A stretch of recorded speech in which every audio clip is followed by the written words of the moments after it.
Okay. 1, 2, 3.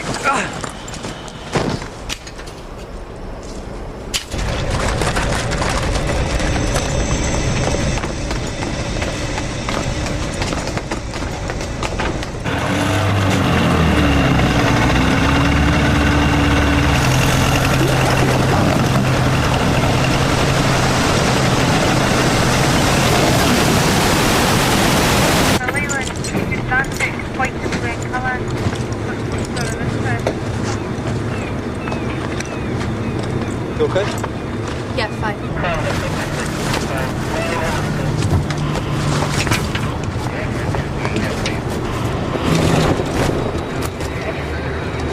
Ready? Yeah. Go!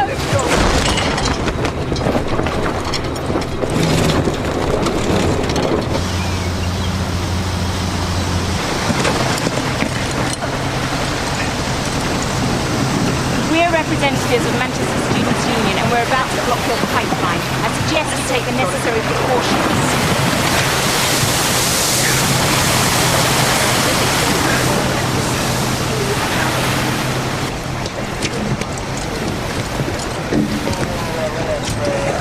You're on private property.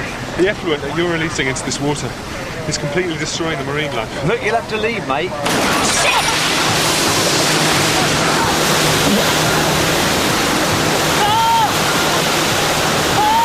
You know, this company is breaking its own guidelines. Maggie!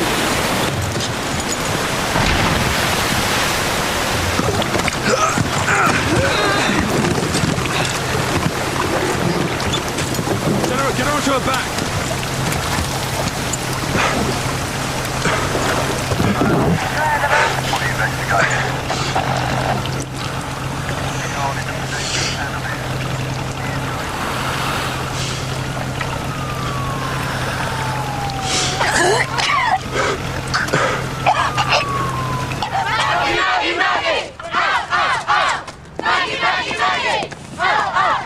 Claim you put yourselves in danger. Something out, boys! Why don't the police arrest them?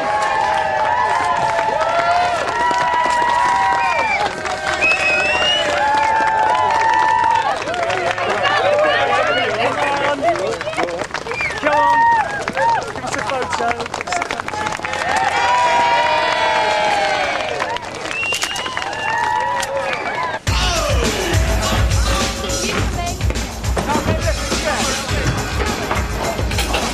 They're mine, are they? Are they? See you, Judy. Bye.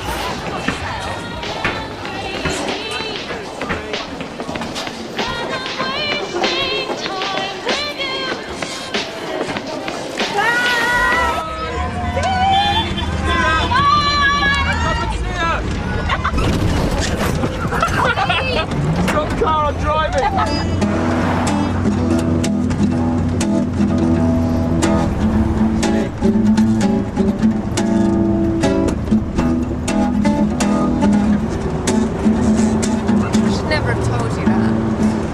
I haven't told anybody else. Your secret is safe. Sleeping bag? Yes, it is. I can't believe you brought the green sleeping bag. It's my trusty bag.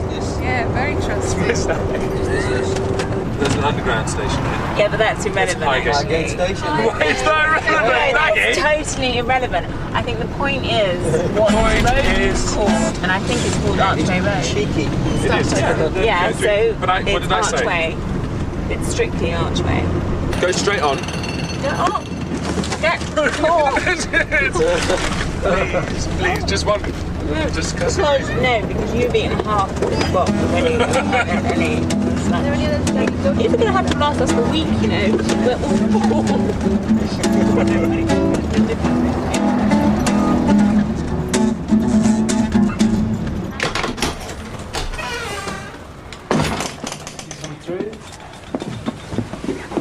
Through there's one bedroom, upstairs there are 2 other bedrooms, and on the top floor there's a self-contained flat. And this is your kitchen. Here. It's light coming through. This is the main living area. Great big bay window, so there's lots of light.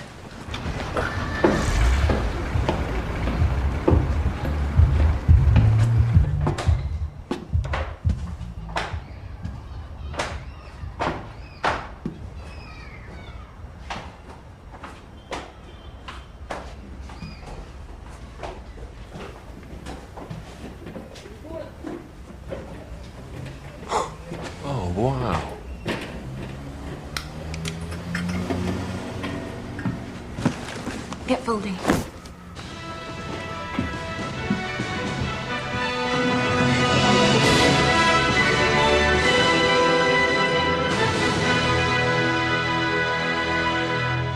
The Conservatives and Labour each predict outright victory. Mr Major appeals to voters not to sleepwalk into giving Britain a hung parliament. Mr Kinnock says Labour's constituency returns show they are on course for an overall majority. You're late. Totally grovel to get you in for this. I thought you said they were desperate. Go past.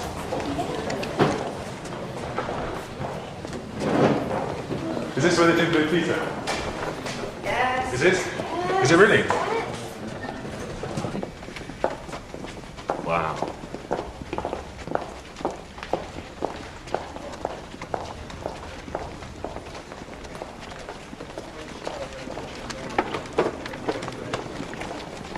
Josh, what are you doing here? It's got to be one Tory in the building. Order the removal vans, mate. We're moving in. Keep dreaming. Lib Dem, 4,687. Green, 655. Thank you very much. Mitcham and Morden. Liberal Democrats go into third place from second place last time. And then the battlegrounds, the seats Labour needed to take. This is one, Mitcham and Morden. The prisons minister, Angela Rumbold, at the Home Office, holds on to that. Michael Ellison Foster, Liberal Democrat, 25,000.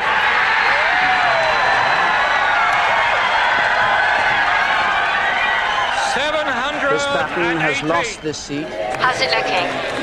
Pan has lost bar. Jack Cunningham in Copeland this week. 433. We've now had 331 results in. I think we should have a look at how things are going. And this is how the state of the parties is. The Conservatives overall now down 16 only. Labour up 18 only. Remember, Labour needed to gain 94 seats to get an overall majority tonight. I naturally feel a strong sense of disappointment. Not for myself, for I am fortunate, very fortunate in my personal life. But I feel dismay, sorrow for so many people in our country who do not share this personal good fortune. They deserve better than they got on the 9th of April, 1992.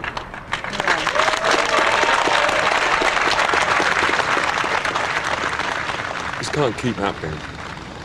And it's 4 elections in a row. What have we got to do to get elected? Kinnock will go. It's the idea of him actually becoming Prime Minister. It doesn't play. It was all over when the Tories said we'd put up taxes. I think we should emigrate as a gesture. Solidarity. That's the kind of country this is. We should withdraw our skills, make a statement. Small problem, no money. Hard luck, guys. Really thought you had us on the ropes this time. Piss off. Got Downing Street, what more do you want?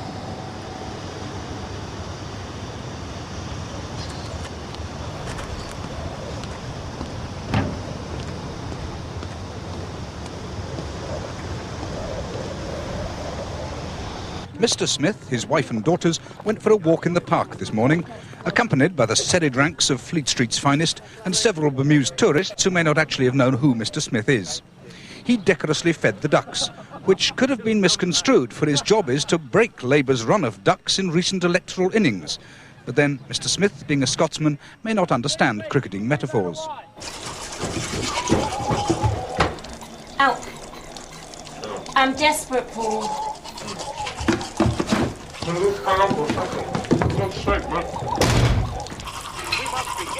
By modernising the such a disgusting habit. Look, you get the basin, mine gets the stars, I get the room the grandmother died in. One member, one vote. And not on the basis of block votes. Landslide victory You're the Labour Party, right, aren't you? Sticky fingers away.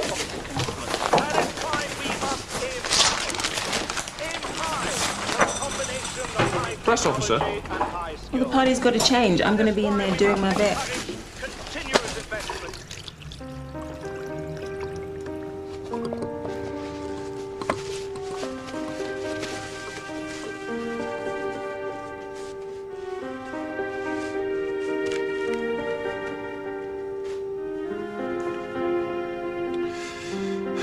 What do you think the press office can do to ensure Labour win the next election? I mean, apart from challenging this government with every means possible, and I see the press office as having a vital role to play. We also have to stand behind John Smith in the root and branch reforming that this party needs. Examining everything. Nothing can be sacred. Our tax plans, unilateral disarmament, our presentation skills. I mean, even our links with the unions will have to be re-examined if we're to avoid a fifth term in opposition.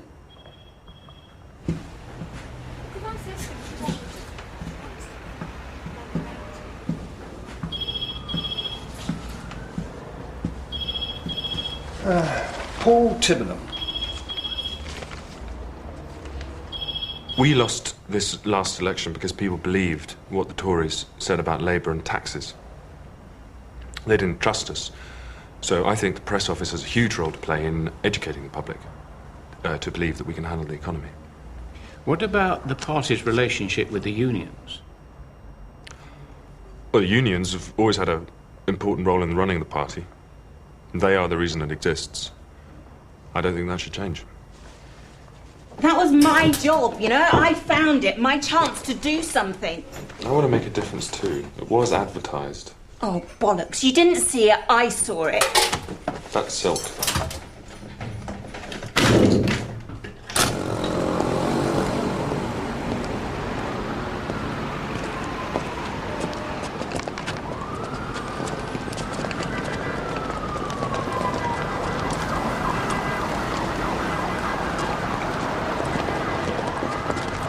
Someone put rat poison in his egg sandwich. Not sufficient to kill him. He's having his stomach pumped as a precaution. Who wrote this newsletter? It's been approved, Stanley. You don't think it should have at least some news from this country? A few ideas about how we're going to win the next election? What's all this crap about Pinochet and human rights? Since when have our core votes been Chilean? Paul, this is Stanley Hall. Hi. Hi. You're going to be helping him out with his focus groups. I thought I was going to be working for the press office. Come on, it's all been arranged.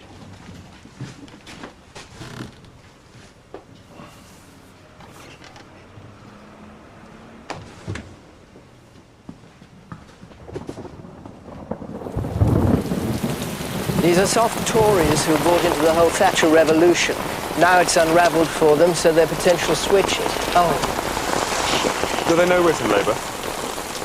Of course not. I left my Filofax in the car.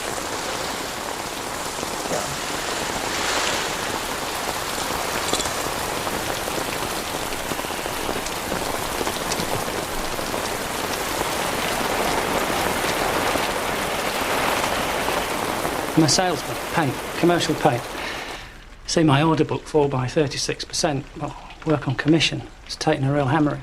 Would you put that down to interest rates? Totally. So would you say you were disappointed in Major and Lamont in the way the Tories have handled the economy? I'd say a lot more than that, but there are ladies present. Well, we'll take that as a yes. Crime's out of control. Got young kids getting away with murder. Literally. People who suffer are the people who live next door to these thugs. Tony Blair believes persistent offenders should be punished quickly and severely. Tony who? Tony Blair. The Labour Shadow Home Secretary. Major needs to sort things out, definitely. If he can't, then this Tony Blair has the right idea. We used to live on an estate run by a Labour council. You could tell that Labour was on the side of the criminal. Yeah, OK. But I've heard Tony Blair. I don't trust him. He's too smooth. So maybe we could hear from other members of the group. My husband lost his job. He didn't start mugging old ladies. Maybe your husband should come here and speak for himself. Meanwhile, people who are here can't get a word in. Jenny. I think hanging should be brought back. I really do. Absolutely right. You better organise a haircut. Don't give me funny looks. Don't want them thinking I'm some sort of sociology lecturer. Who cuts your hair? Just find somebody. It's Stanley. Very well. Excellent. It actually bore out what I've been telling you. My concern over our tax and spend image is right on the nail. Yes, they certainly responded to the idea that Labour were going to get tougher on crime. They feel betrayed. Yes. No, one of them said Major needs to sort this out, and if he can't, then this Tony Blair has the right idea. No, they all knew who you were. Well then, it's very kind of you to say so. I feel a bit like a voice in the wilderness with John.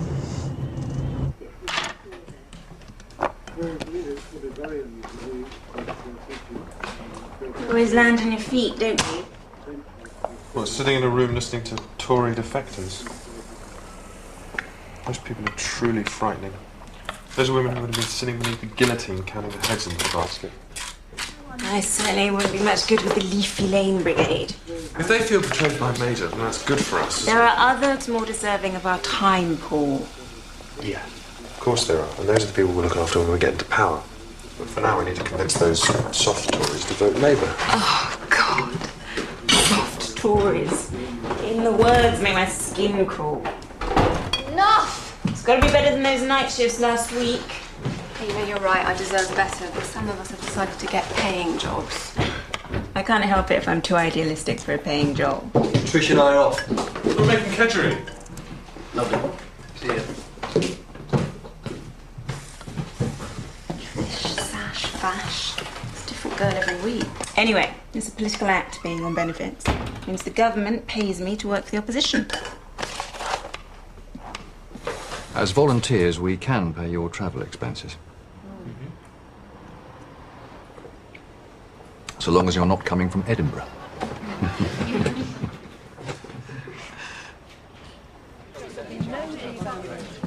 Labour has demanded the recall of Parliament. In France, the Maastricht referendum campaign and President Mitterrand's illness producing a sympathy factor. The continuing sterling crisis finally forced the government to increase interest rates this morning. The 2% rise has so far failed to protect sterling.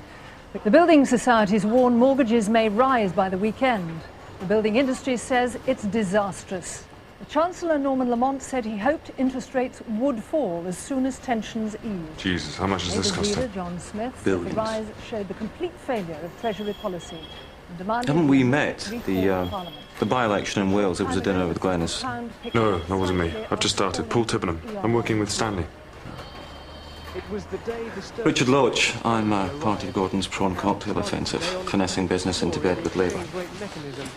Yeah, could you make sure your front page points out this is a Tory devaluation? Their dick isn't safe in their hands, let alone the economy. Yeah, try this. The Conservative Party have lost all claim to economic competence and credibility. All these things have happened as a result of colossal errors of judgment for which the Chancellor must now accept responsibility. Maybe the Prime Minister as well as the Chancellor. Hang on a minute. That's a good idea. Most people in the market would have thought that interest rates up 2% has very little effect. Well, I can feel that petard going right up Lamont's arse. A unique day in London's financial markets ended with the Chancellor announcing that the pound was being suspended from the ERM and that the second of two dramatic interest rate rises during the day was after all cancelled. Today has been an extremely difficult and turbulent day. They've betrayed people on their promise of recovery, on their promise they would stay in the exchange rate mechanism, on their promise that interest rates would not rise.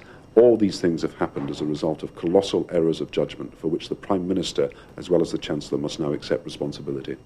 Went travelling for a few months, and then I came back and ended up doing some financial journalism. At this point, I decided that Labour was never going to win another election, and I'd done my bit for the party. I'd actually been offered a job with Rothschilds when the phone rang, and it was Gordon offering me a job. God. Maggie! Maggie! What a Tory conduct! The economy is in ruins. You are drunk. I forgot my keys. Richard, this is Maggie. Richard's a prawn cocktail. This is Maggie. This is Ren. It's Richard. Ren works for the BBC. Hi. Hi. No, I think we should go inside. Come on.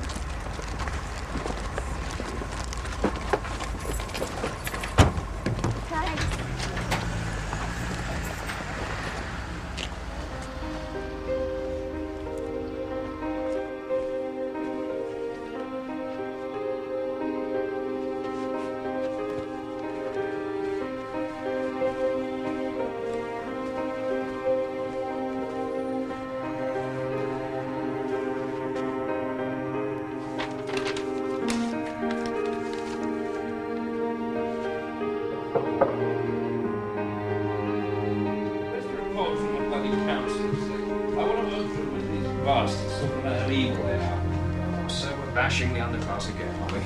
And the poor. Underclass and bollocks.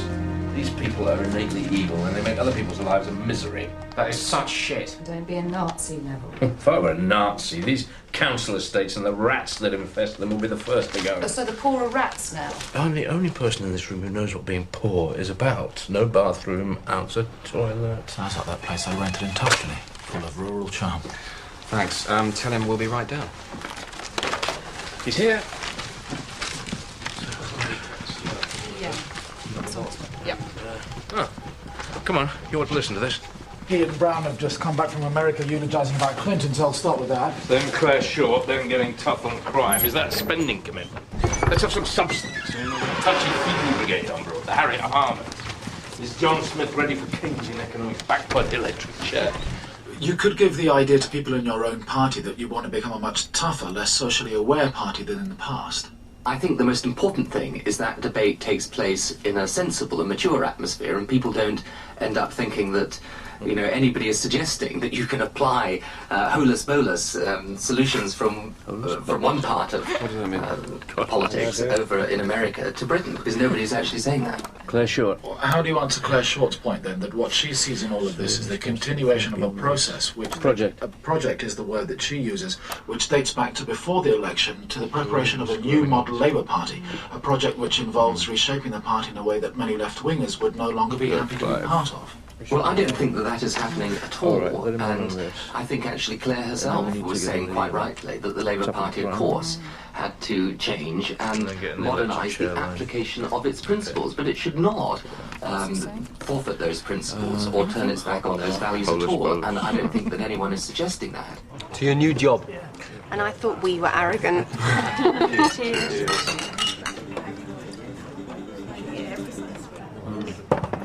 It's just, I don't know why we're paying so much attention to these bloody Leafy Lane people. We can't afford to ignore the middle classes. We should get something to eat. Let's go for a curry. Count me out, I'm broke. Oh, my treat. No thanks. Pass. Coming for a curry, Richard? Absolutely.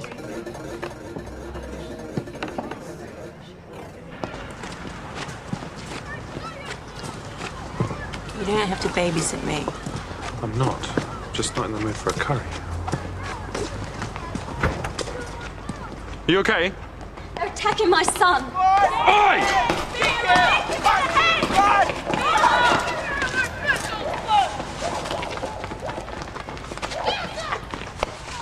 He should have an inhaler.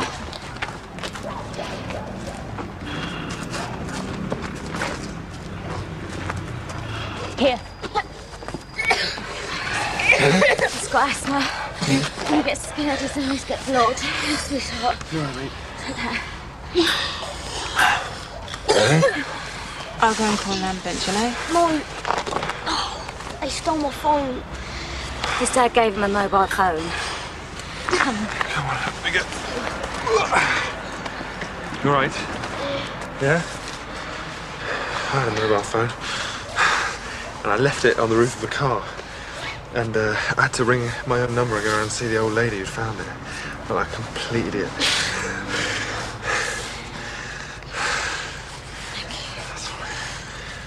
Sure you're all right? Yeah.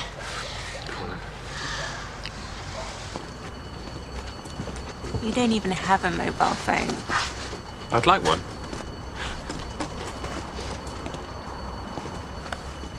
My hero.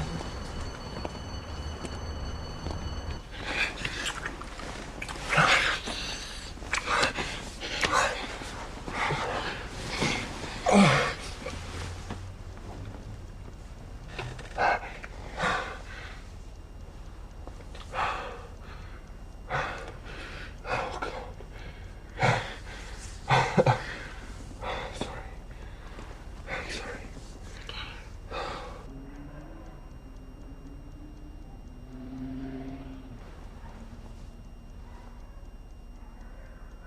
know, I've never had sex under a Labour government. It's definitely something to aim for.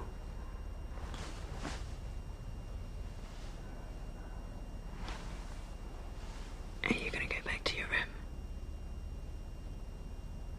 Sorry?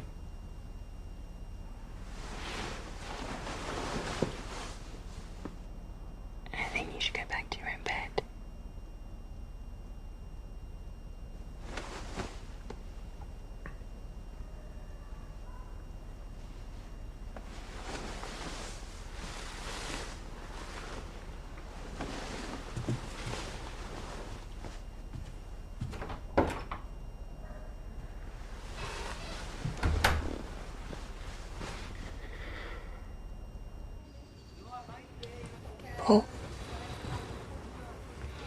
Paul, wake up.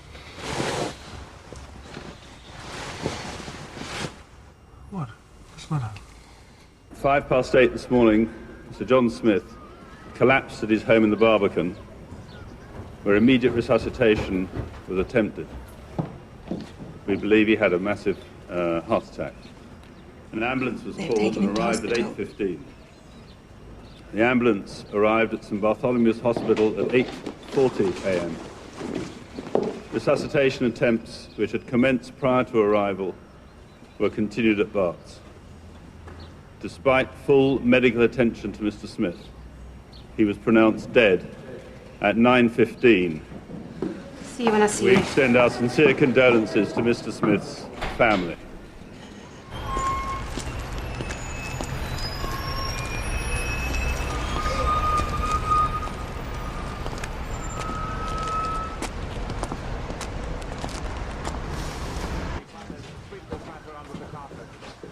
Later, Mr. Smith was taken to St Bartholomew's Hospital after collapsing at home in central London.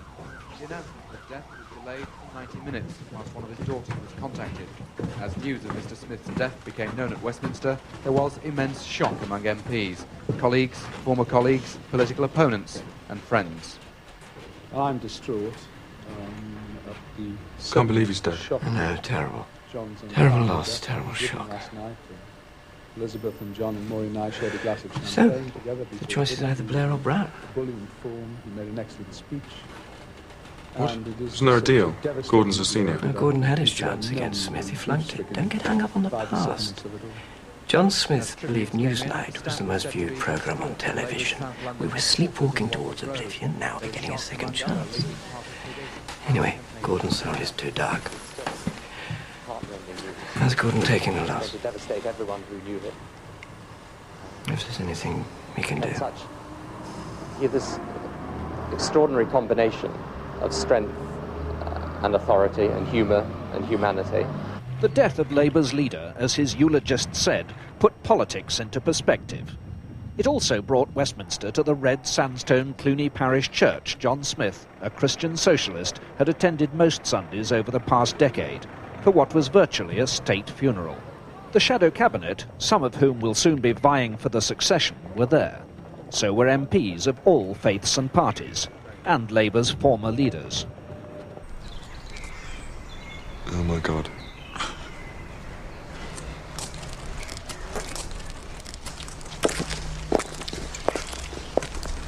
I'd get rid of that wine if I was you.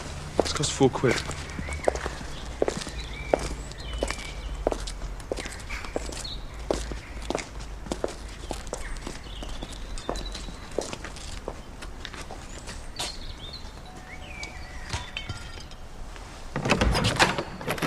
Danny. Oh, hi. Hi. This is Maggie Dunn, one of George's volunteers. Hi. Hi. So come in, come in. All right. Good to see you. May I have a please? Let's Thanks very much. So why don't you go through? I'll be with you in a moment.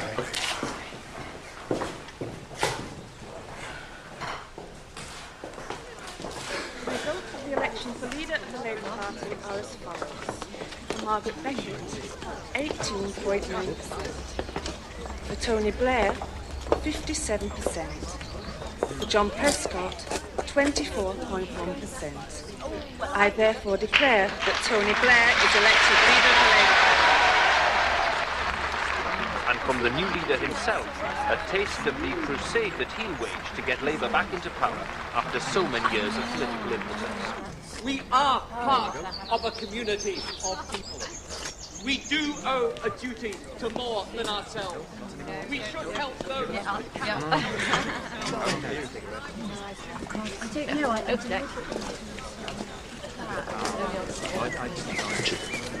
Hey.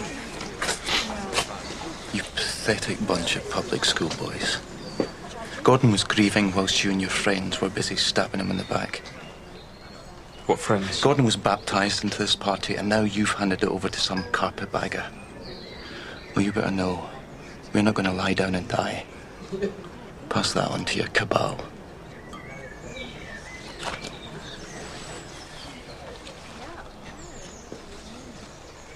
The two men had made an unofficial pact that they wouldn't fight each other for the Labour leadership, whenever the chance came. But until 2 years ago, it was generally assumed that Mr. Blair would be the one to bow out, not Mr. Brown. Still, it's been Mr. Blair's reputation. Can I introduce Maggie. Maggie Dunn. Josh? What are you doing here? I've known Stanley for years. You look wonderful. Thank you. What are you doing? I'm working for the party. Snap. Obviously not the same party. Do you two know each other? No, Maggie's an old friend from university days. Charles, have you met Maggie? She's, one of yours. Good to meet you, Maggie. Hi. Now that Blair's in the big chair, what's Claire's future? What future? She's a dangerous radical. She believes in using the tax system to help the poor and improve public services. What do you think, Maggie? I'm not sure you can teach an old dog new tricks. Talking about socialists, can we expect to see Peter Mandelson back from political Siberia? Well, I'm sure no stone will be left unturned to find him. So, what's Blair's first move? Rid us of Clause 4, all that Workers Unite crap. No. His first move was to make his peace with Murdoch. I would have thought it would be to make his peace with Gordon. Well, I can now reveal that my groups wanted Tony to win. Hardly surprising, you were talking to Tories, Stanley.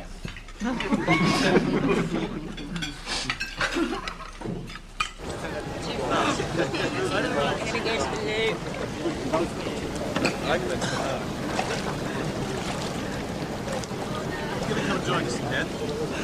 Deborah?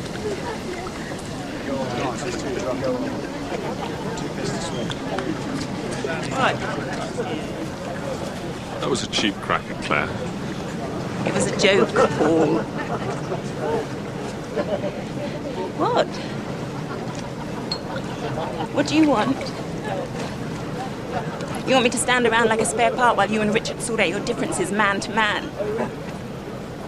Look, I'm sick and tired of stuffing envelopes, okay? I want a change. And if I have to suck up to a few self-important arseholes, well, maybe I'll do it. It worked for you.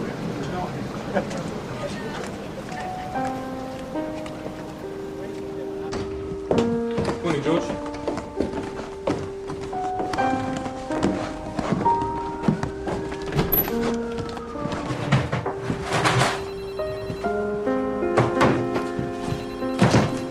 Sorry. I thought that... I'm Paul Tibnam. I know you're welcome, Ray. I'm Harvey. We're weirdos, right? We're sitting here on a Saturday afternoon thinking about this by-election, while the rest of the world's out there, shopping, watching the football. You got a life? Only got homes to go to.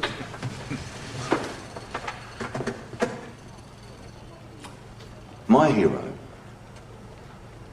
is Norman Tebbit.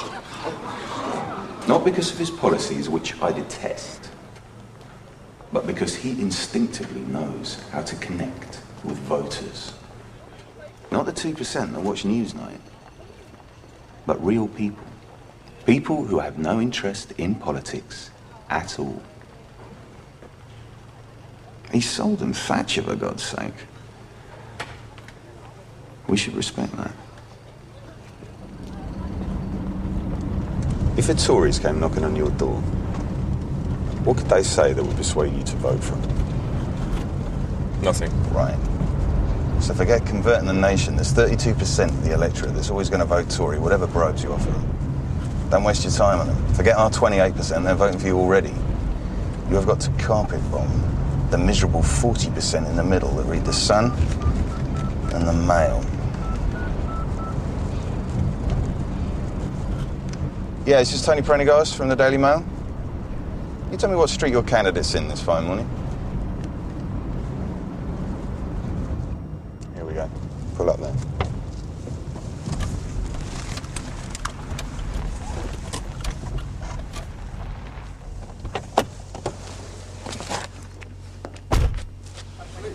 I agree. They're going to Why do you arrive. support the legalising of drugs? That's not true, I don't. Well, your party debated legalising drugs at its conference. You voted in its favour. That was legalising cannabis. Well, you also had a candidate in Winchester who voted in support of drugs, and he was deselected. You should resign. He withdrew. This is the party that is high on tax and soft on drugs. Ask him about the £2 million deficit in the local council, run by Liberals.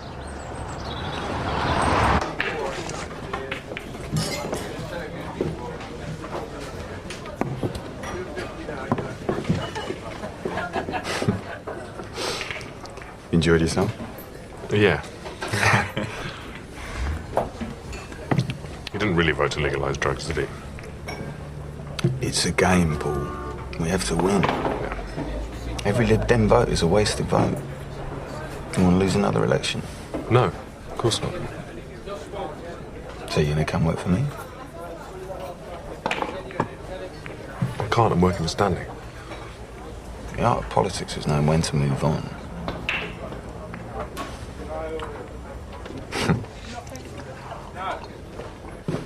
How smart is a conference in the evenings? I'm taking quite smart. I don't believe it, you two are going to conference, so I have to stay here. Well, ask Stanley to take you. Ask Stanley? What am I, a child? Anyway, he won't. I'm just there to arrange his bloody haircuts. Anyway, you two be careful. These things can get really wild. Well, they're paying me to be an organiser, so it's going to get very wild indeed. Makes a change from licking envelopes. I intend to repay them both. There's no point. All I ask It's the prehistoric. chance to serve. And at the time of the next election, there will be just 1,000 days until the new millennium. 1,000 days to prepare for 1,000 years. God, who wrote that? It sounds like a 1,000-year Reich. Hello, Stanley's phone. I ask Yeah, this I'll just get him. Hang on.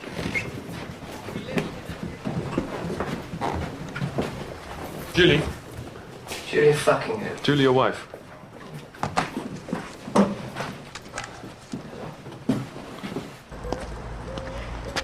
It's the man with a kiss alive.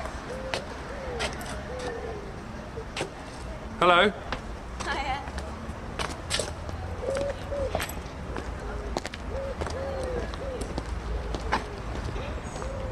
How are you? Exhausted. Still, I don't know what I'm complaining about. It's better than being on nights. Right. I better wake up. The kids will be back in a moment. Nights? Oh yeah, I used to be a nurse. Oh, okay, right. I didn't know that. But now I work in a building society.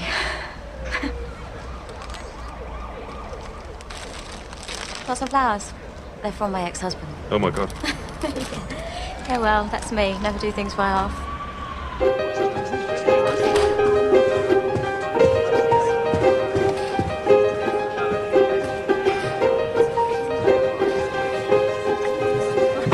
Conference of the there is one issue today that emphasises the difference in policies and values between us and the Tories, it is the national minimum wage. The people I grew up with are not speaking at this conference. Maria, where did you grow up? Bradford. Okay, say Bradford, make it personal. The people I grew up with in Bradford are not speaking at this conference this week. They're employed in hairdressers. They work in factories. Is there a problem? They don't work in hairdressers? Not really. It's more YTS.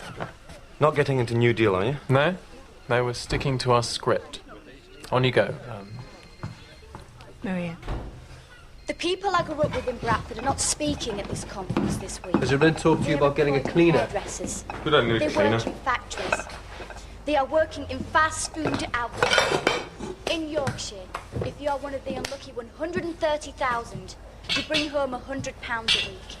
Now, if you are the chief executive of Yorkshire Electricity, you bring home £6,000 a week.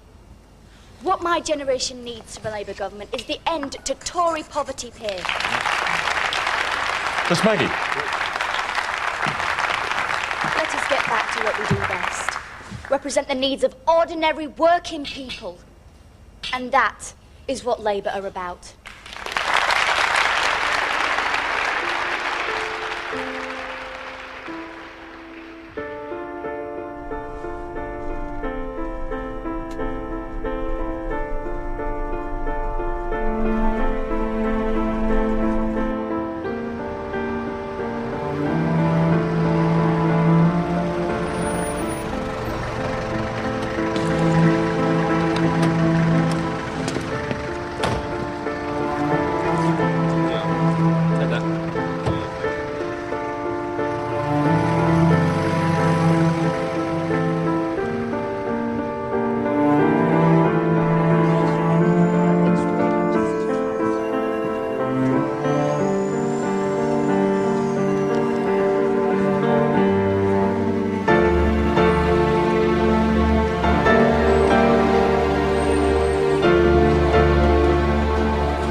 Hi, Deborah.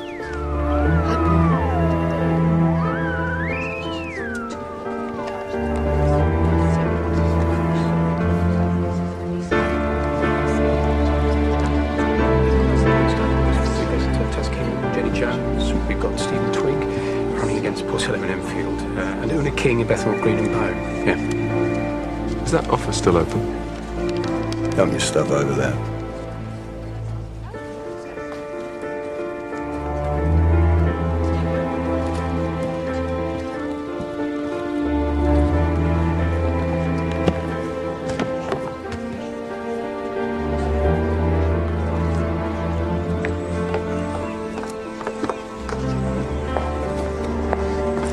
Top floor.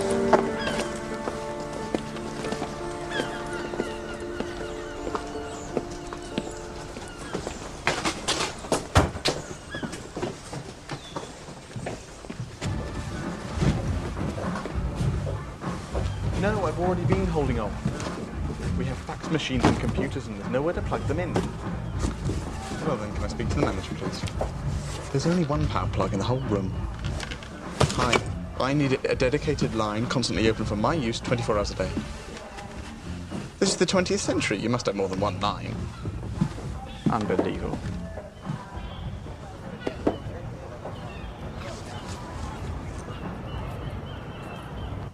When a famous American bank robber was asked why he robbed banks, he replied, because that's where the money is. Well, Labour have worked out that pension funds are where your money is, which is why they've become so keen on giving the state or trade unions control over pension funds. And New Labour would also bankrupt the state pension scheme. They promised to let everyone draw their state pension 5 years earlier than Parliament has decided. That would cost a crippling £50 billion. That's 8 pence a year.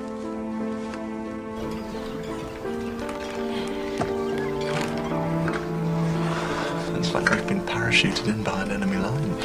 Have a quiz. It'll be fine.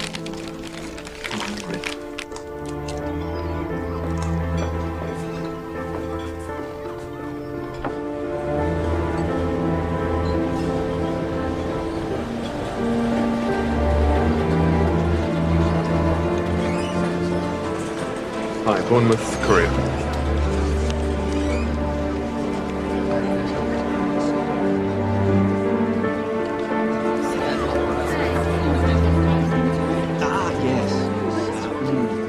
I'm so sorry, I didn't realise it. No. No, she didn't.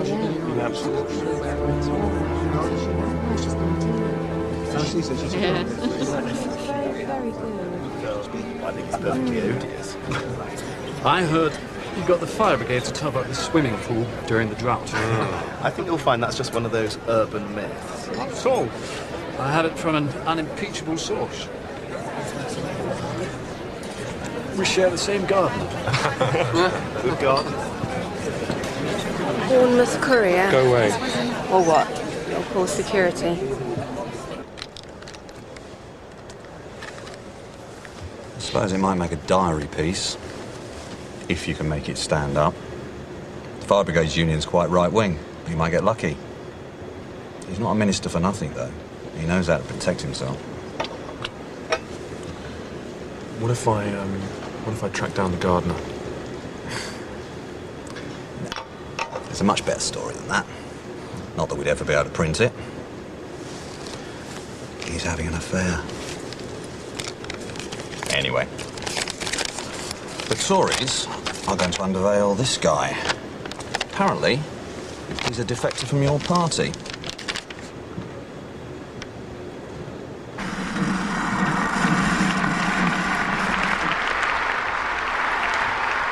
Where the hell is Paul?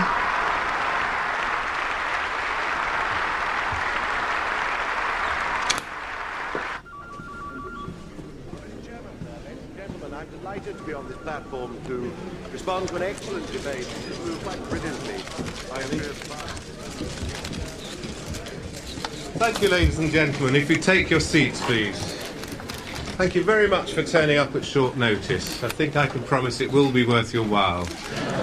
As you'll see from the press sheet, the Conservative Party has a very new member, and I'm happy to be able to introduce him to you today. He's left Labour to join us because he's disillusioned, in his words, by the shabby deception being perpetrated on the British public by the new Labour Party. Excuse me, can I just ask a question? Is the gentleman on the platform, is he actually a card-carrying member of the Labour Party? Hmm?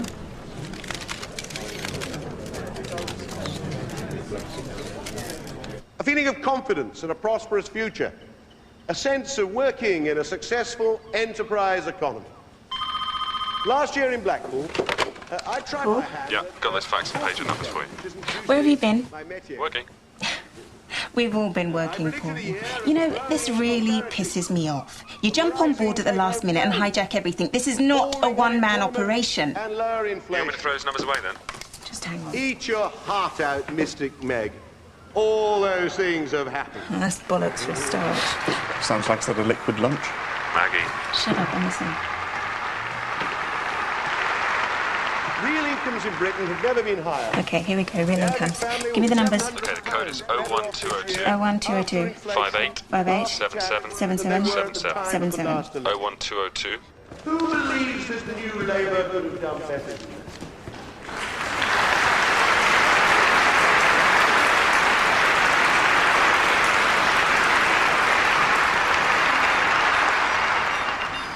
Unemployment fallen by nearly 900,000. Who believes New Labour could have done better than that? We're enjoying the longest run of low inflation for 50 years. Longest run of low inflation. Mortgage rates for 30 years. Is there a person in his or her right mind who believes that New Labour could sustain that?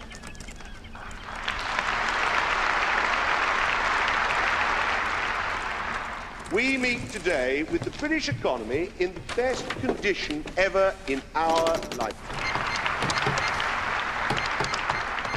Britain European economy as never before. We already have a lower rate of unemployment and a lower tax burden than any of our major European competitors. And we are going to do better. That is the message for the future of the next election. The Prime Minister's boldest promise is being delivered. Britain is becoming the enterprise centre of Europe. Ours is the modern enterprise model that others follow. Hi, it's Lindsay. Hey. I've tried, but I can't get a reply. It's probably taken them for a burger. Okay, right. I could come on my own if you like. That would be great. That would be fantastic. I'd like.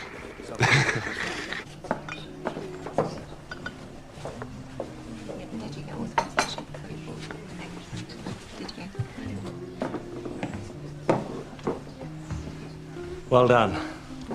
I hear the press are ringing Millbank to complain about our tactics, which means they've totally forgotten about poor old Clark's speech. I'm Sean Seeley. Hey. You were at Manchester, weren't you? Tried to cap that pipe. Can I buy you a drink when you're back in London? You can buy me a drink now if you want. I'm a bit tied up at the moment. I'm looking for someone to organise some activist weekends.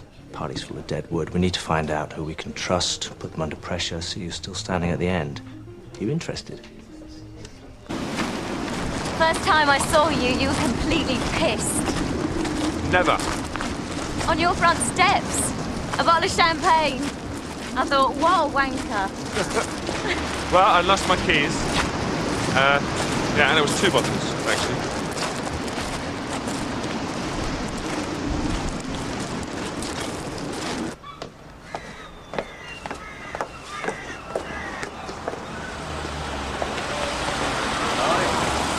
Should have known you'd be involved in all this trouble. Where's Paul? No idea. Can I offer you a lift?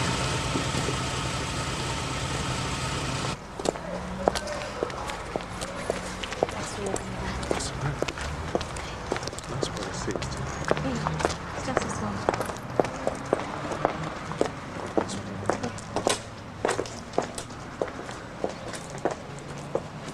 Look, thanks for today.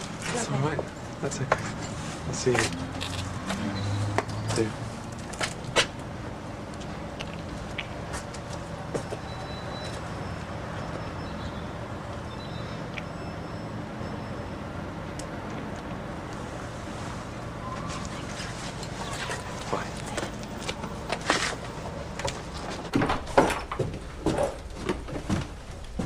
Hi. Hi.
Sean sent you, yeah? Yeah. What's your name? Juliet. And what's your speed, Juliet? Typing speed. I can't type.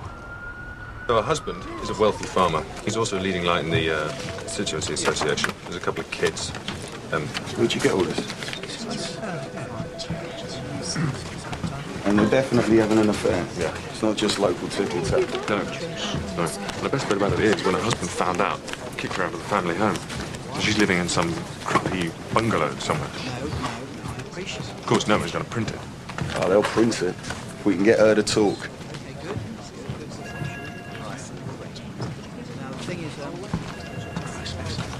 You seen this? What?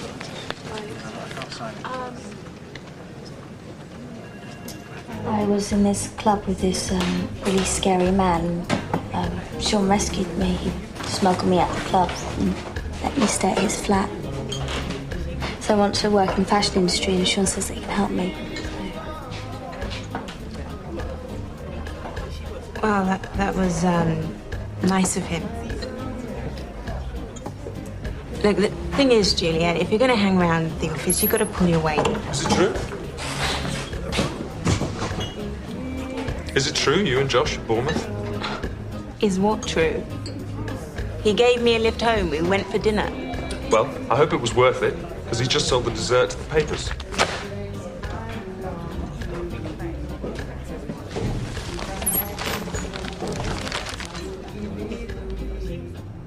I don't know how they got hold of the story, but it wasn't me. I wouldn't do that to you, I swear to God. I know. Thanks for calling to it.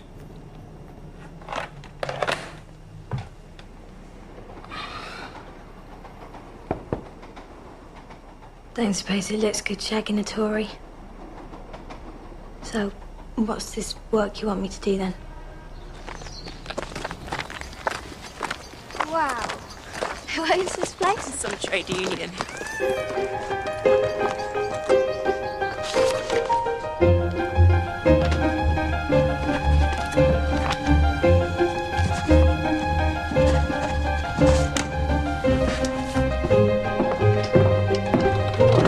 They're here.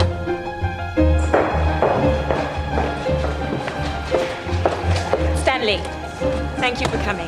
It's really good of you to spare the time. No, it's a pleasure. So, where should we sit up? If you're writing or delivering a speech, doesn't matter if it's only very short, it has to be focused. Now, here you see Kinnock.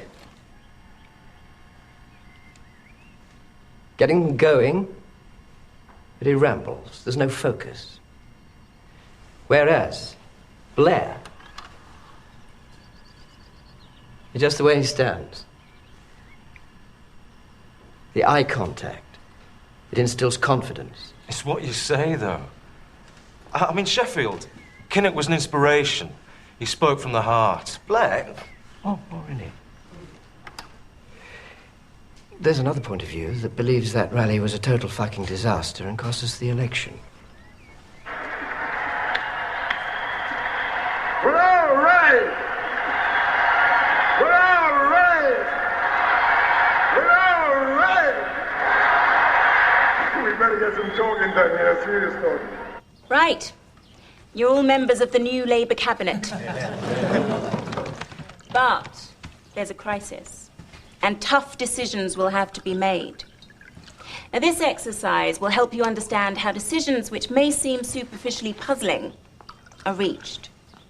You'll be able to go back, and when the time comes, explain these decisions to others in your constituency. Now, I'm Prime Minister for the day, and Richard, who's a member of Gordon's team, has agreed to be his master's voice.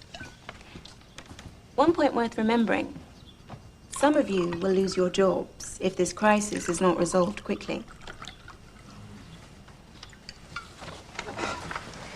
Nurses are demanding a 5% pay rise. They have the support of the Daily Mail. The government must take control and outline their position by 3 o'clock this afternoon.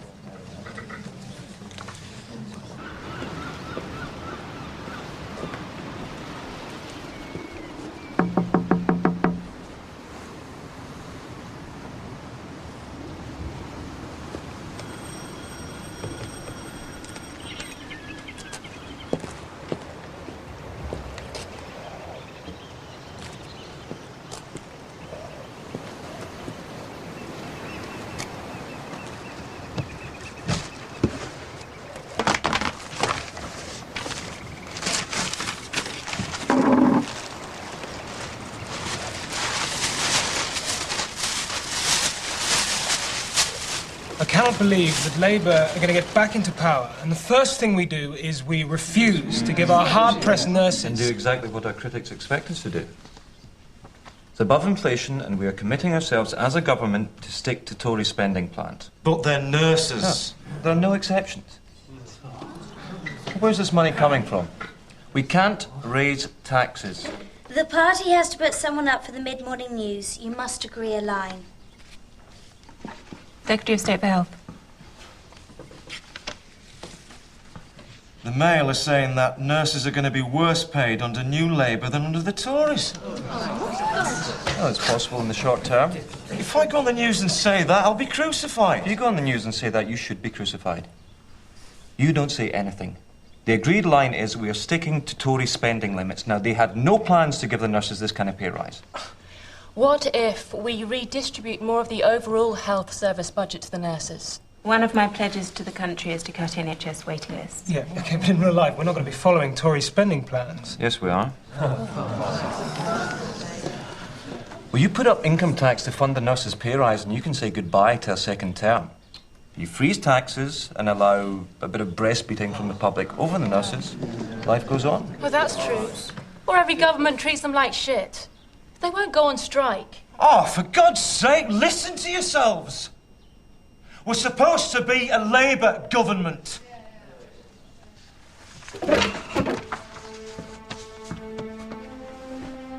Stay strong, don't cave in. This is what we'll face once we're in government.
Carol, this is Paul. Paul works for the Labour Party. Bit late for canvassing, isn't it?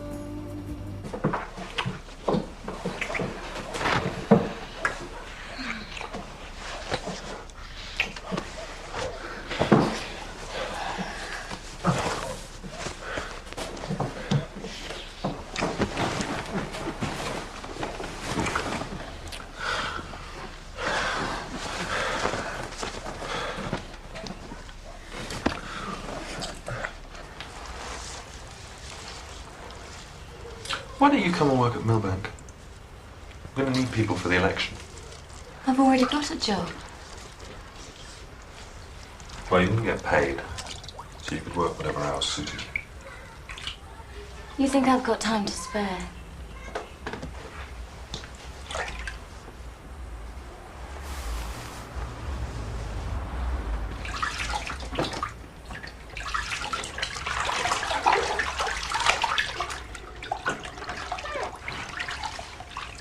Anyway, what would I do?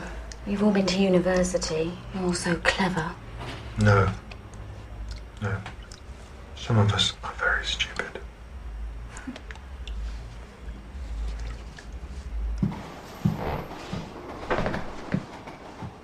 Parts of the villa went back to the 14th century. It had a pool.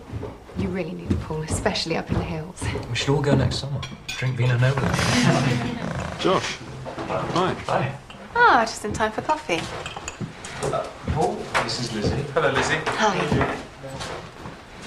So, if you win, what happens to the Millbank army? When we win, you'll be out of a job. Most of the contracts run out the day after the election. Richard will be all right. He'll be one of the pointy heads running the economy. Watch out if you're a nurse. You and Paul will be on Bambi's team. Some of us have not been skipping up that yellow brick road. Blair's team are all public schoolers from leafy Surrey. Well, that's why he uses these focus groups, because none of them have a clue what ordinary people are thinking. Tony actually shows his commitment by sending his kids to state school, along with other ordinary parents. Tony actually sends them to a school halfway across London. The party's opposed to Tory parental choice, and now we're led by somebody who takes advantage of it. That sounds dangerously like a principal to me. Get over it. Yeah, he's just a pragmatic sort of public school boy. Jesus, come on, you two are supposed to be on the same side. Education, education, education. Well, I had a comprehensive education.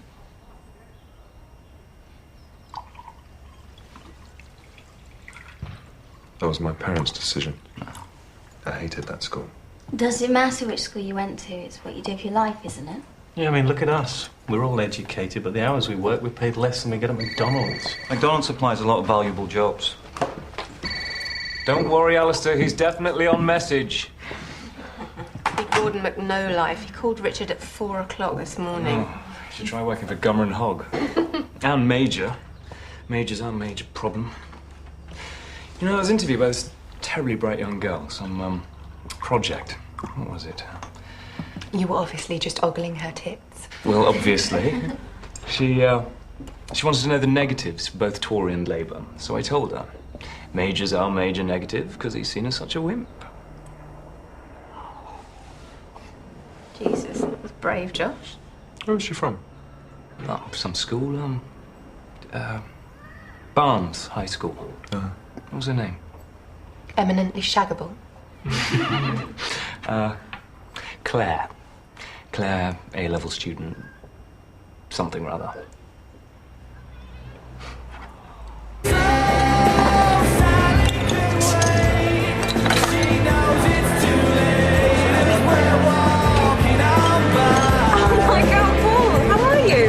Very good, Sally. How are you doing?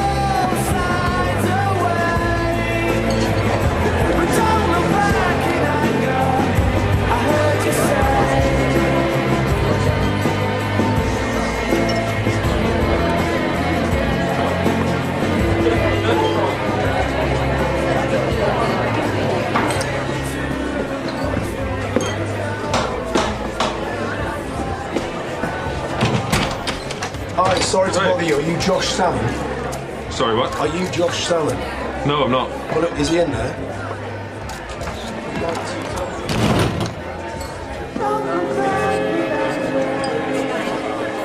Josh? Josh?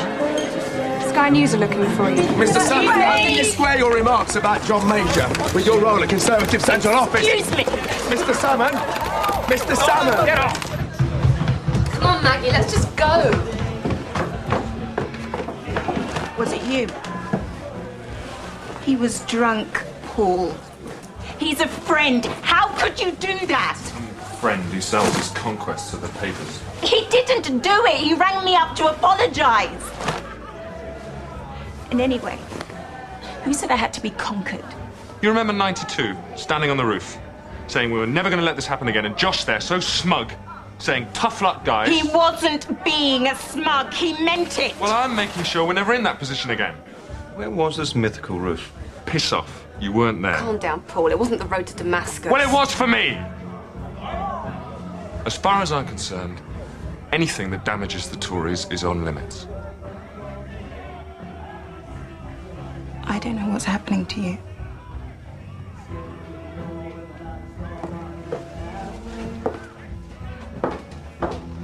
You think has had the greatest impact on events in 1996. We want your nominations, in other words, for the Today Personality of the Year. The choice is, of course, entirely up to you. It could be a politician, somebody who leads the world in a particular field, or indeed a member of the public who's done something that you feel to be extraordinary. Question time will be coming from Liverpool, so we just wanted to make sure you knew so members could apply for tickets.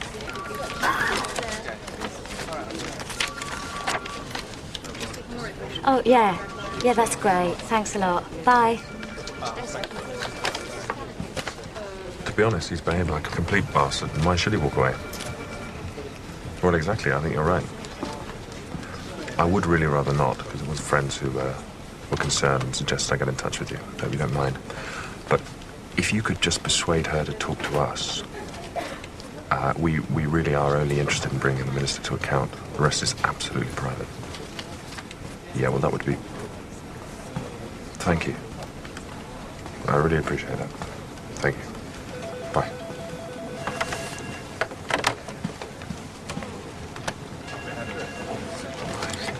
What should I do with this? Somebody left it on my desk with a list of numbers. I'll send it out, I guess. Make sure you put your name on the cover sheet and get some brownie points.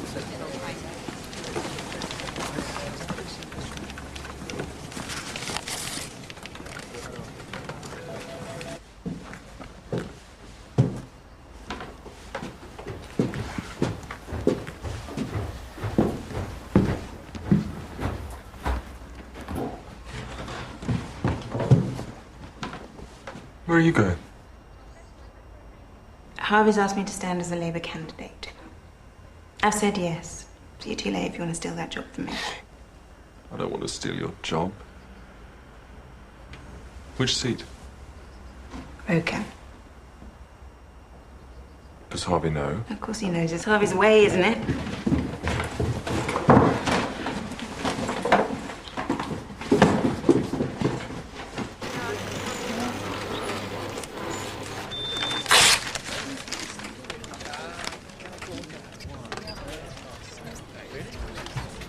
Oh, Iran. Just be one sec.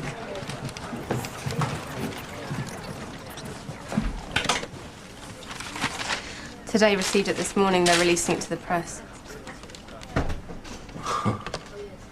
That'll be a first. Today giving the Labour Party a hard time. We're waiting for the call, but we think she's agreed to meet. She's not very happy about the idea. Give me a time and place. I'll be there with my kid gloves. Yep. Can you talk? Sure. We're about to transmit a piece saying Millbank sent out a fax urging Labour Party supporters to vote for Tony Blair in the Today poll. Can you warn Paul it's got Lindsay's name on it? Gotta go.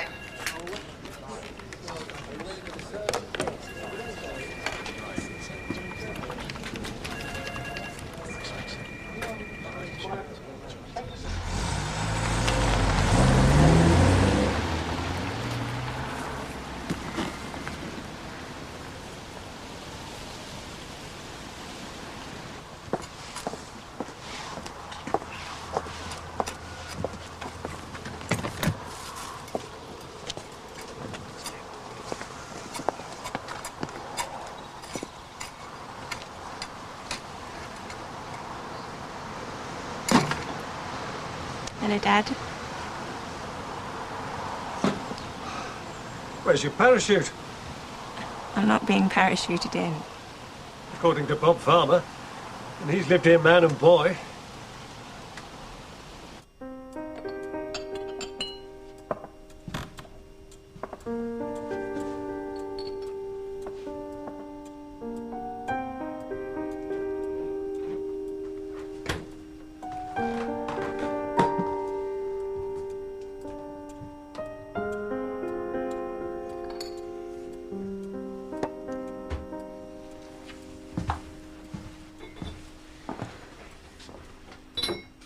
Is Eileen playing golf? Every afternoon, rain or shine. Where are you staying? I haven't got anything sorted yet. Well, you can stay here, if it suits. Until I get myself sorted.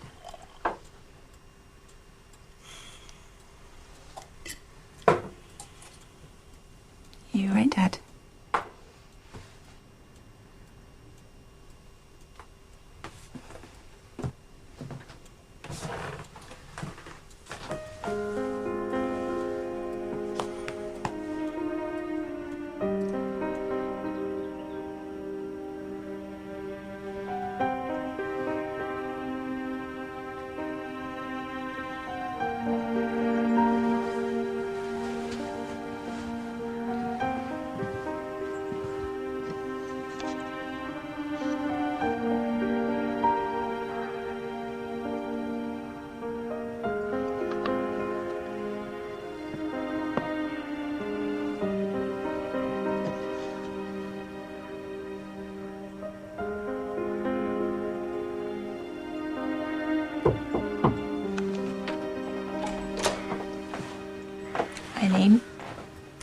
see you, dear.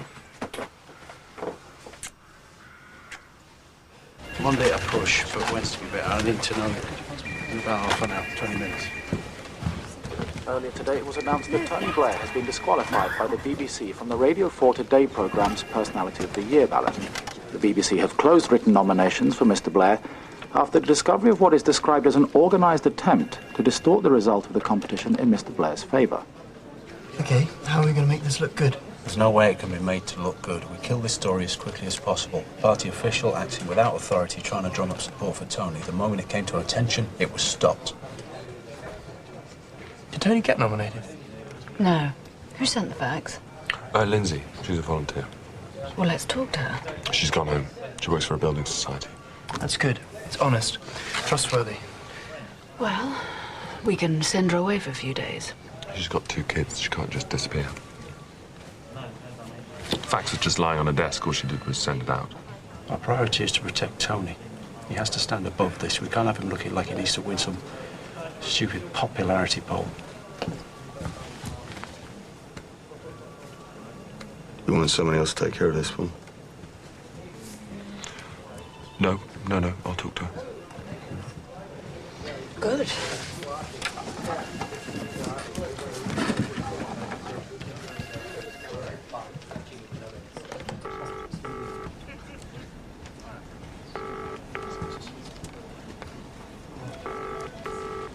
Hello? Lindsay, it's Paul. Hi. Hey. You still at work? Yeah, can you talk? Sure. Listen, remember that fax you sent? Personality poll? Yeah. We've been accused of trying to fix the competition. You're joking. How come? Well, the fax was encouraging people to ring in and vote. The BBC Some people have taken that as says there's cheating. an organised attempt to get Tony Blair chosen. Shit, it's on the news. Yeah, don't panic. We're on top of this. Closed the nomination Is process there any already. family you can go and stay He with? says Mr. Blair did not give enough. Yeah, no, not really. What about Dave? Can you go and stay with him for a couple of days? Listeners who have not yet been able to No, Paul, I won't do that. 5 women die each hour.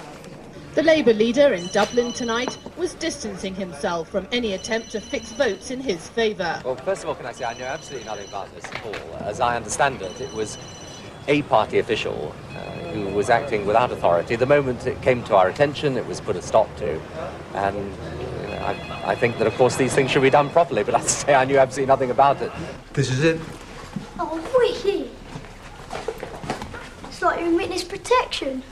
That makes me feel so much better.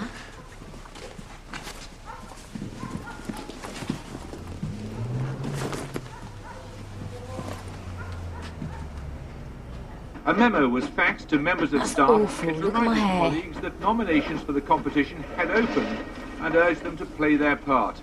It set out the address for nominations and added helpfully, alternatively they can be faxed, though preferably not on fax machines which identify the sender as the Labour Party.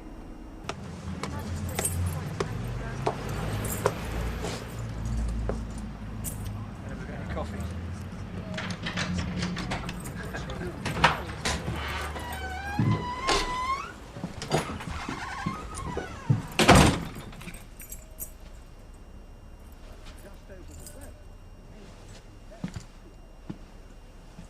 Lindsay here. Upstairs. She okay?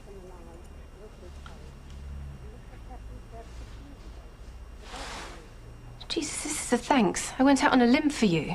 Yeah. Right, what limb was that exactly? I warned you. Warn me what? I rang Richard. What did you tell him?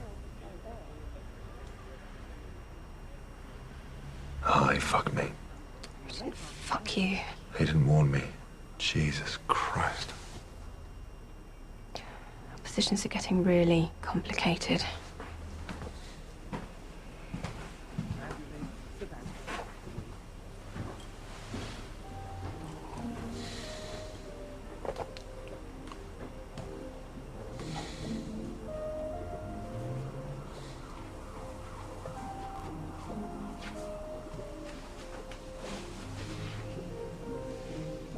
I'm sorry.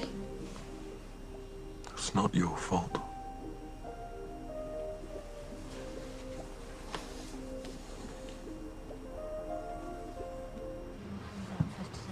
Yeah, we've done it. Yeah.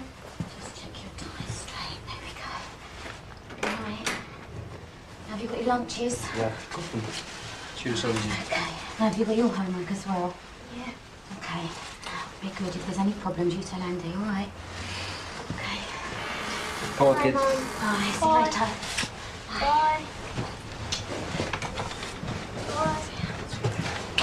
Right, let's see if we can get a good.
From where I'm sitting, your life is ruined. He's still there, sitting in government. With your help, we can bring him down. I don't know how you found me. You have friends. All my friends wouldn't have given you my name. I have to say your friends judge you quite harshly. Sleeping with a married man, cabinet minister. I like to think there was a little more to it than that. If the tabloids get hold of it, you're just the middle-aged mistress of a cabinet minister whose husband threw her out of the family home. And if I give you what you want, I'll be seen as sad and bitter. You'll get revenge. I know I can't win. You're not the only one he's having an affair with. You know that, don't you? The others were younger. Has he played fair by you? Was it 2 kids you had? Of course you don't see them out with their dad. I can't say it's been a pleasure meeting you, gentlemen. Heavy price to pay? No. From comfortable farmhouse to a little bungalow by the sea, living alone.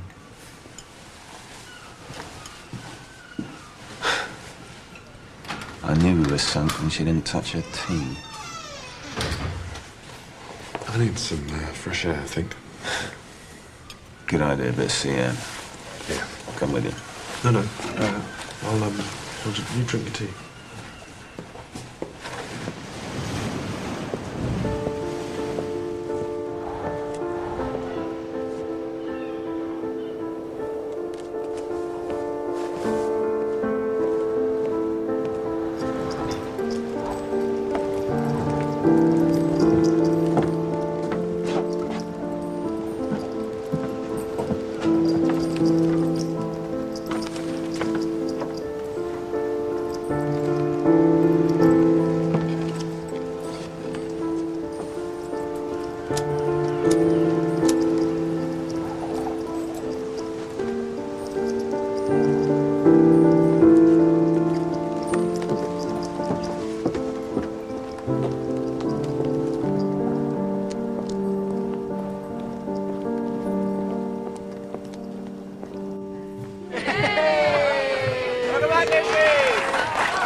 You'll know all this, of course, but here's a list of words your friends at Millbank are keen for you to incorporate into your speech. What then? Strong, opportunity, challenge. This is never going to work. I was a bit crazy the last few months I was living here. People have short memories. Not here. I live in a small village a couple of miles miles east of here. And there is an Asian family who have moved into the village. Thanks to their valiant efforts, we still have a post office and a general store.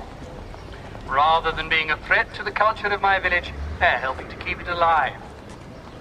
But if 100 Asian families decided to settle in my village, well, I can only imagine the effect that would have on our way of life. And if one protests, you risk being described as an ignorant racist by the party of my friend, the Labour candidate, whose eventful youth here in Roker many of us remember, and who now joins us direct from Labour HQ. He'll never do it. I promise you, he'll never do it. No, just stand. He won't. He will not buy into that, I promise. The electorate has to take you on trust because there are so many parts of your plans that are not yet clear. We're asking people to believe that a political party can make promises and deliver them, unlike the Conservatives. The Tories have said that there's a black hole in their spending plans, which you have adopted. In 1998 to 99, the money to be raised by privatisation receipts is £1.5 billion. These are not yet specified. If you don't raise money from privatisations of your own as Chancellor, there will be a £1.5 billion gap, won't there? Yes, but the Conservatives have not told us where the gap is to be filled. The national air traffic system would raise about £500 million. Would you privatise that? Well, we've said that we'll look at this. The fact of the matter, however, is that couldn't raise £1.5 billion. But you haven't ruled out from the way that you say this that the air traffic system might have to be privatised. Of course I haven't ruled that out, and I say you've got to make a judgment as to whether the revenues you lose are outweighed by the capital returns that you get. Was emphatic in rejecting one of the other ideas which Labour now says it's considering, privatising the National Air Traffic Control System. Let me warn the Transport Secretary. Labour will do everything we can to block this sell-off. Our air is not for sale. Andrew Smith at the conference. Dub it off, we'll run it as part of the package. There's more. In February, he wrote to an air traffic controller assuring him that Labour was completely opposed to any idea of privatisation. The guy even stuck the letter up on the notice board to boost morale. Oh, put in a bid. If they won't put them up, we'll empty chair them. Hi, it's Irene. Hello. Hi, can we put in a bid for Andrew Smith? He's out on the stump. We can't raise him. Do you know where he is exactly? Not exactly, no. He's in a field somewhere. His mobile's out of range. Sorry about that. Like I'm going to tell you, bitch. It's good. Edgy. Says New Labour's the patriotic party. The son are trying to get a picture before it goes out. We've got private detectives working their way through the Bulldog Association. Did we lead that? Unprepared for the challenge. You better go bring him in. Peter Mandelson's called a press conference for 11 a.m. Keep the pot boiling. Explain the thinking behind it. Actually, perhaps someone could explain it to me. We're using a dog that everyone associates with right-wing racist thugs. Just when our need is at its greatest, a new voice. What kind of message is that sending? The women in my groups like this. They've been saying for months we're not radical enough, passionate enough. We need to show Tony reclaiming the flag for Labour. Did you hear that? To airbrush out his testicles? In the same way he has galvanised his party over the last 3 years. Bob White. Why are you leading with air traffic control? We're leading with air traffic control because yesterday on our programme, Gordon Brown went back on a clear conference pledge not to privatise it. No one else is running with this. This isn't the story. Well, as far as we're concerned, it is the story. This is Neville's agenda. The story is the pensions will be abolished during a Tory fifth term. No one cares about air traffic control. Everybody needs a pension. Do you want to put Mr. Prescott up for interview? How do they know, 3 hours before the programme, what we're going to be leading with? They must be accessing our running order. You know what this place is like. It's years before people lose their login names. Maybe they got hold of one and they're logging onto our system. You can't do that from outside the building. They're protesting in the strongest possible terms. Now, they want you to do a press conference. Can I ask you a question? Are you or have you ever been a member of the National Front? Of course I'm not. That's what they might ask you because of Fitz. Because he's a bulldog. My advice? I'd say you're not interested in politics. I'm not. Registered Fitz in a dog acting agency. Why did you use a bulldog?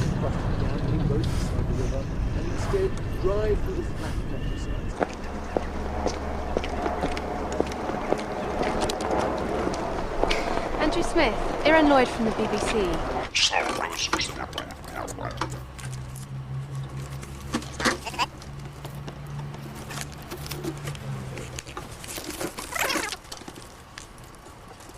Labour will do everything we can to block this sell-off. Our air is not for sale. When our reporter Iran Lloyd caught up with Labour's transport spokesman Andrew Smith at a campaign stop, she asked him first when exactly the policy as outlined by him at the conference had changed. Go tape. Well, this is a Conservative proposal, of course, but at the end of February it became apparent that they'd put £500 million in their public spending plans, and at that point we said, yes, this is something we'd have to consider in government.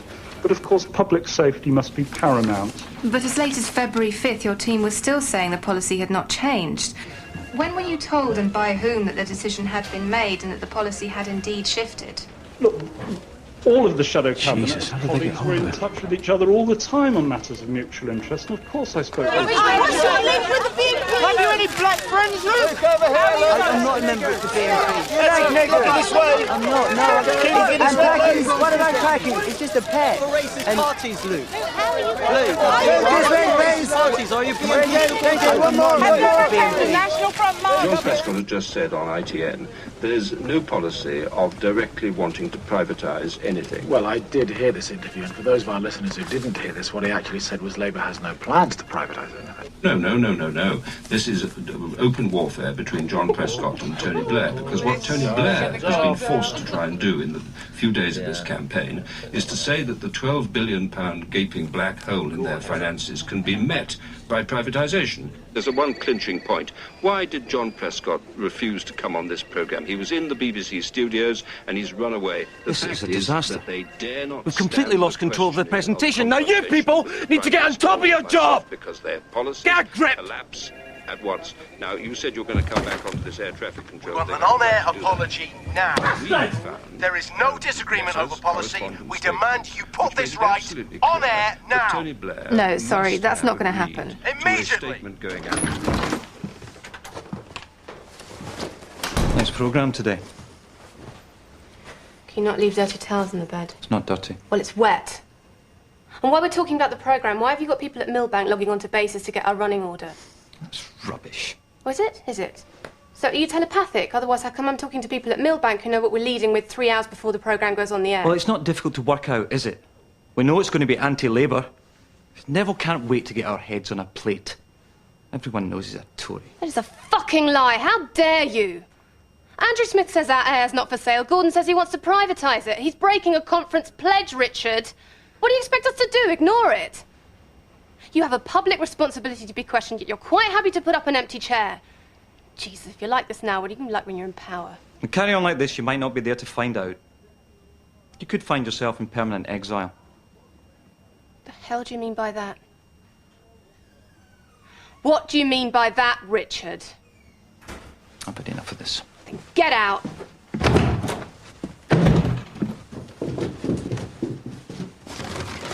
That was a hell of a thing you did to us today. I thought you were on our side. You talk about some epiphany on a roof. The party you're so busy creating bears no relation to the Labour Party we tried to get elected.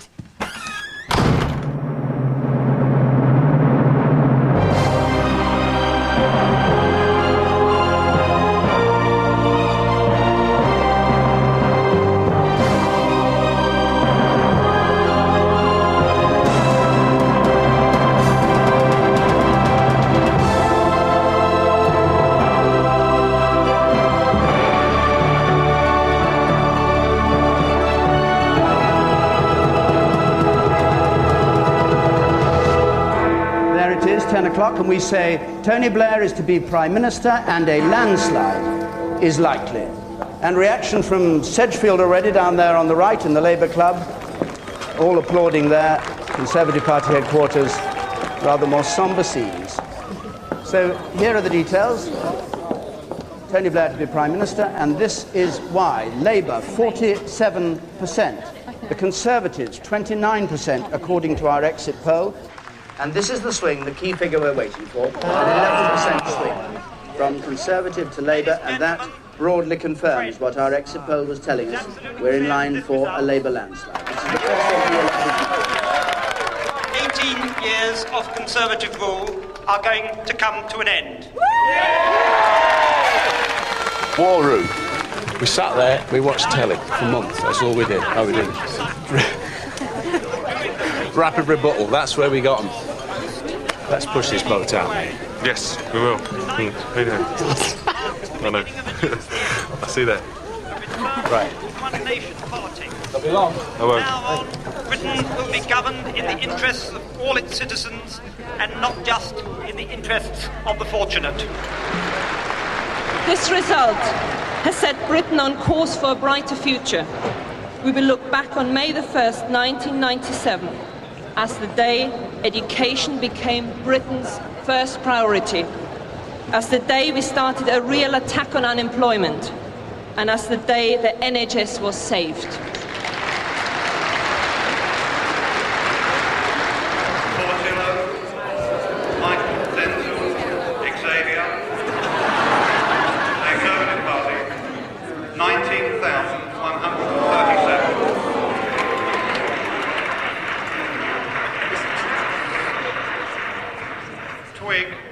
Stevens, Labour Party, 20,000.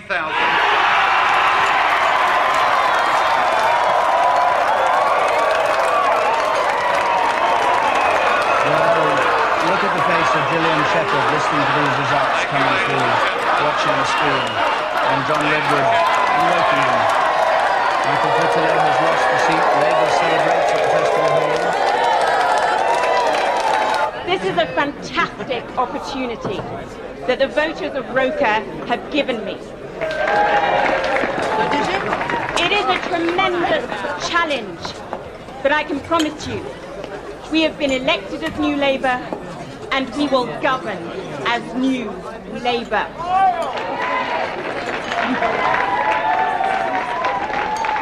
I'd like to thank my team, in particular, my agent, Tim Duncan. Some row out there. You know, we really appreciate all the work you've done. We would win, despite all indications Come with me. to the contrary. And I'd like to thank my mum, who I know is watching me and has kept me strong.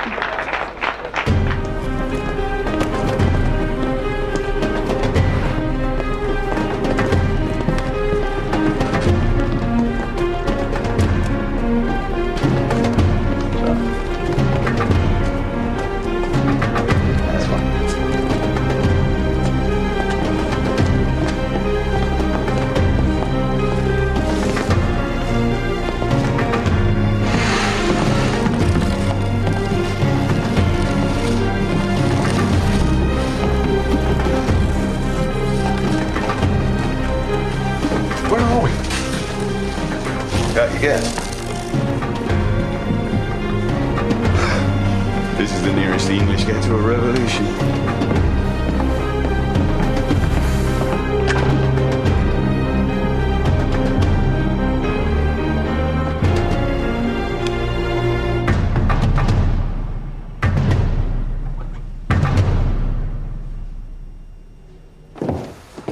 Morning.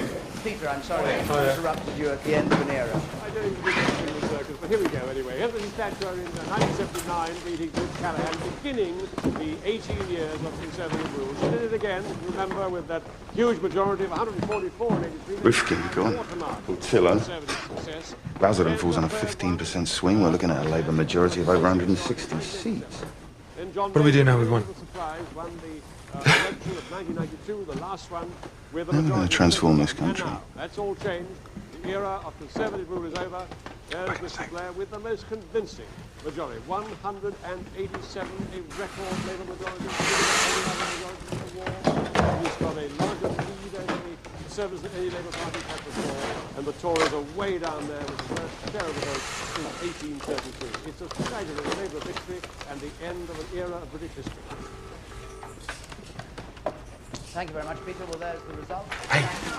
Hey! Oh my God, Paul, what have I done? I don't think they're actually going to elect me. Listen, congratulations.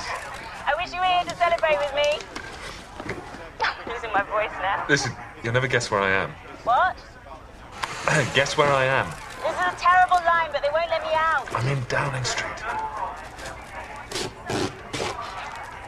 That's fantastic, Paul. Listen, I have to go. I'll see you in government.